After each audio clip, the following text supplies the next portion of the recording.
तो गाइस नमस्कार, जोहर, सत श्री अकाल। एग्जाम फाइटर नंबर 1 पे आप सभी का बहुत बहुत स्वागत है।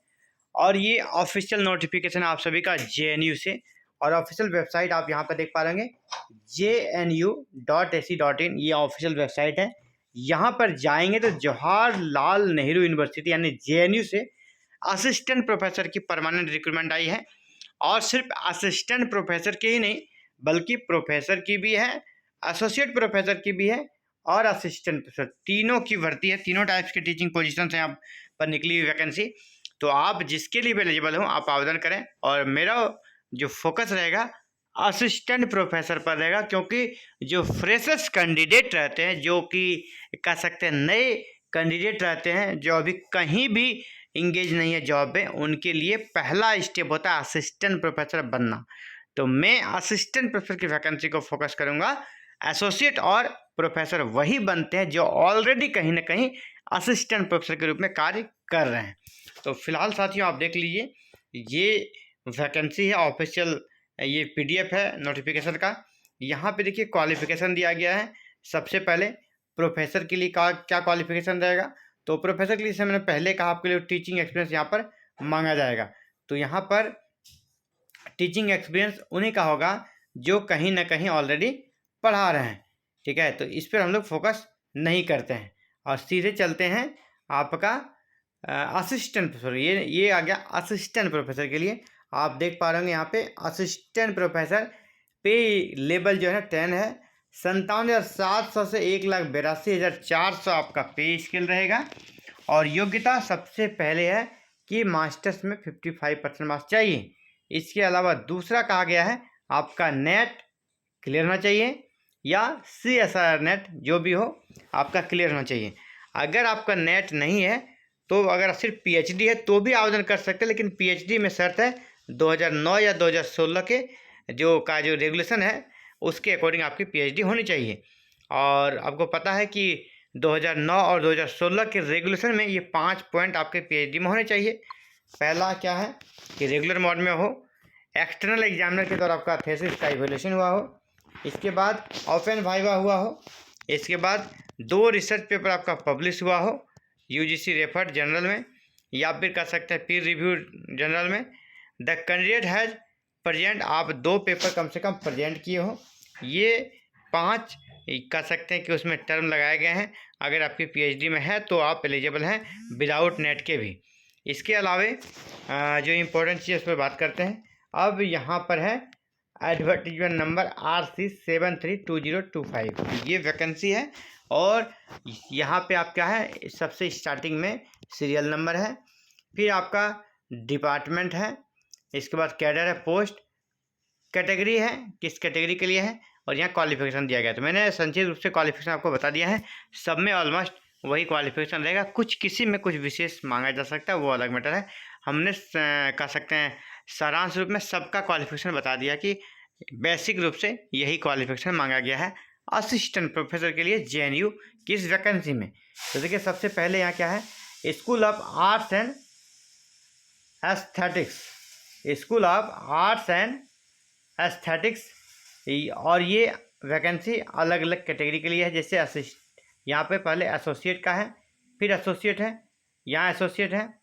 तो अभी सीधे एसोसिएट का ही वैकेंसी यहाँ पे आपको दिख रहा होगा, एसोसिएट।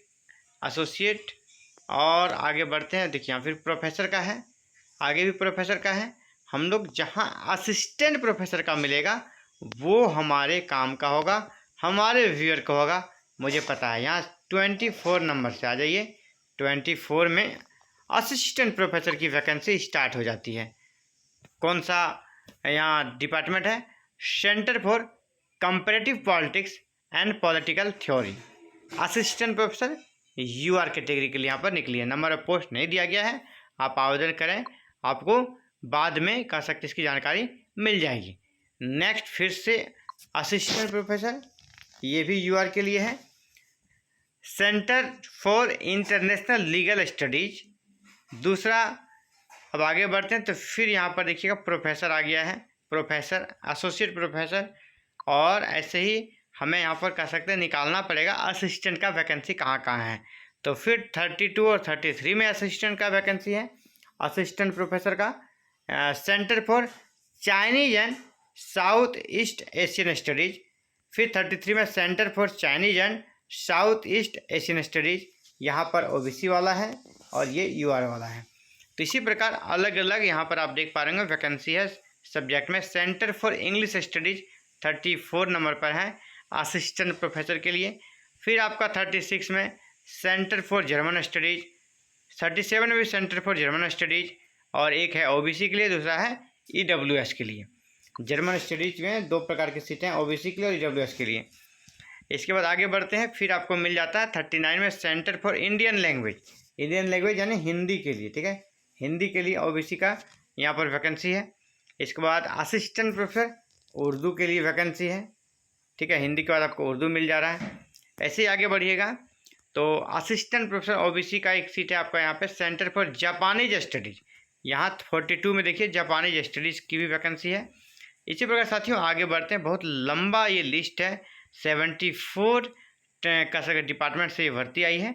इसका पूरा पीडीएफ अभी मैं अपने व्हाट्सएप और टेलीग्राम ग्रुप पे अपलोड कर दूंगा, सेंड कर दूंगा। आपका जो भी विषय से हो या जो भी क्वेरीज हो आप वहाँ से देख लीजिए।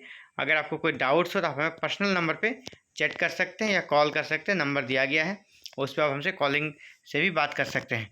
तो ये बड़ी अपडेट है और कुछ इंपॉर्टेंट चीज़ें नीचे है, उस पर डिस्कस करेंगे। सब्जेक्ट आप खुद देख लीजिए, मैं धीरे धीरे स्क्रॉल कर दे रहा हूँ।